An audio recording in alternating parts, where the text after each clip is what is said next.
Keluaran pasal 34. Dua loh batu yang baru.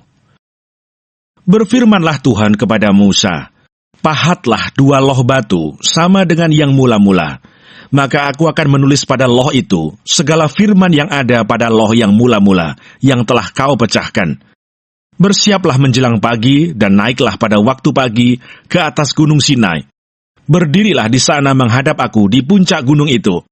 Tetapi janganlah ada seorang pun yang naik bersama-sama dengan engkau, dan juga seorang pun tidak boleh kelihatan di seluruh gunung itu. Bahkan kambing domba dan lembu sapi pun tidak boleh makan rumput di sekitar gunung itu." Lalu Musa memahat dua loh batu sama dengan yang mula-mula. Bangunlah ia pagi-pagi dan naiklah ia ke atas gunung Sinai, seperti yang diperintahkan Tuhan kepadanya, dan membawa kedua loh batu itu di tangannya.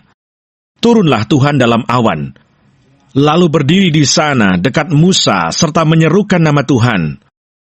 Berjalanlah Tuhan lewat dari depannya dan berseru, "Tuhan, Tuhan, Allah penyayang dan pengasih, panjang sabar, berlimpah kasihnya dan setianya, yang meneguhkan kasih setianya kepada beribu-ribu orang, yang mengampuni kesalahan, pelanggaran dan dosa, tetapi tidaklah sekali-kali membebaskan orang yang bersalah dari hukuman, yang membalaskan kesalahan bapa kepada anak-anaknya dan cucunya, kepada keturunan yang ketiga dan keempat."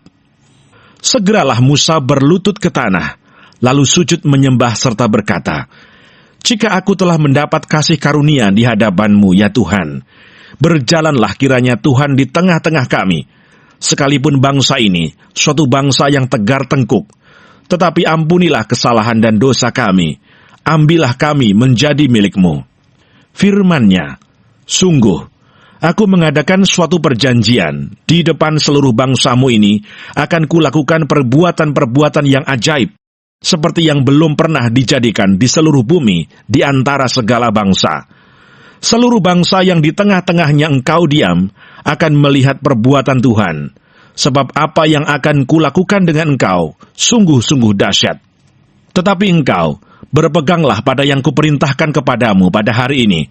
Lihat, aku akan menghalau dari depanmu orang Amori, orang Kanaan, orang Het, orang Feris, orang Hewi, dan orang Yebus.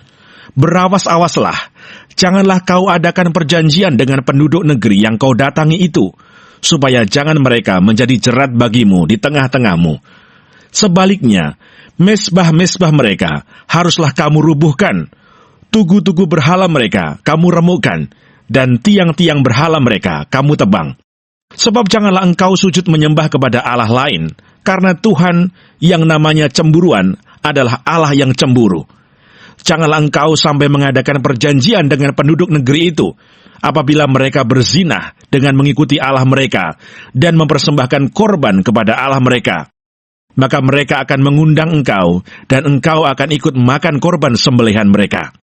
Apabila engkau mengambil anak-anak perempuan mereka menjadi istri anak-anakmu, dan anak-anak perempuan itu akan berzina dengan mengikuti Allah mereka, maka mereka akan membujuk juga anak-anakmu laki-laki untuk berzina dengan mengikuti Allah mereka.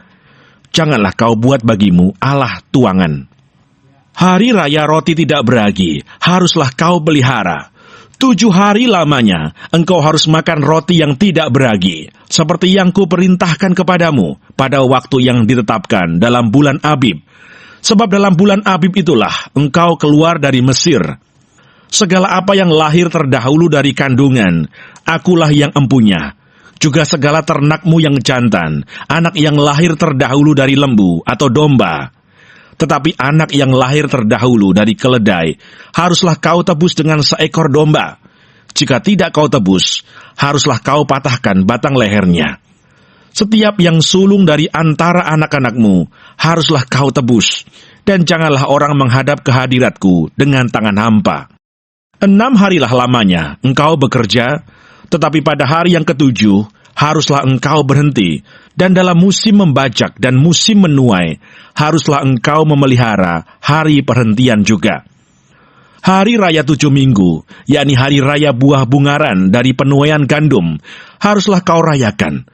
Juga hari raya pengumpulan hasil pada pergantian tahun. 3 kali setahun segala orangmu yang laki-laki harus menghadap kehadirat Tuhanmu Tuhan Allah Israel. Sebab aku akan menghalau bangsa-bangsa dari depanmu dan meluaskan daerahmu, dan tiada seorang pun yang akan mengingini negerimu, apabila engkau pergi untuk menghadap kehadirat Tuhan Allahmu 3 kali setahun. Janganlah darah kurban sembelihan yang kepadaku kau persembahkan beserta sesuatu yang beragi, dan janganlah ada dari kurban sembelihan pada hari raya Paskah bermalam sampai pagi. Yang terbaik dari buah bungaran hasil tanahmu haruslah kau bawa ke dalam rumah Tuhan Allahmu. Janganlah engkau masak anak kambing dalam susu induknya. Berfirmanlah Tuhan kepada Musa, tuliskanlah segala firman ini, sebab berdasarkan firman ini telah kuadakan perjanjian dengan engkau dan dengan Israel. Dan Musa ada di sana bersama-sama dengan Tuhan 40 hari, 40 malam lamanya, tidak makan roti dan tidak minum air. Dan ia menuliskan pada loh itu segala perkataan perjanjian, yakni ke-10 firman. Ketika Musa turun dari gunung Sinai, kedua loh hukum Allah ada di tangan Musa ketika ia turun dari gunung itu. Tidaklah ia tahu bahwa kulit mukanya bercahaya oleh karena ia telah berbicara dengan Tuhan. Ketika Harun dan segala orang Israel melihat Musa, tampak kulit mukanya bercahaya, maka takutlah mereka mendekati dia. Tetapi Musa memanggil mereka, maka Harun dan segala pemimpin jemaah itu berbalik kepadanya, dan Musa berbicara kepada mereka. Sesudah itu mendekatlah segala orang Israel, lalu disampaikannya lah kepada mereka segala perintah yang diucapkan Tuhan kepadanya di atas gunung Sinai. Setelah Musa selesai berbicara dengan mereka, diselubunginya lah mukanya.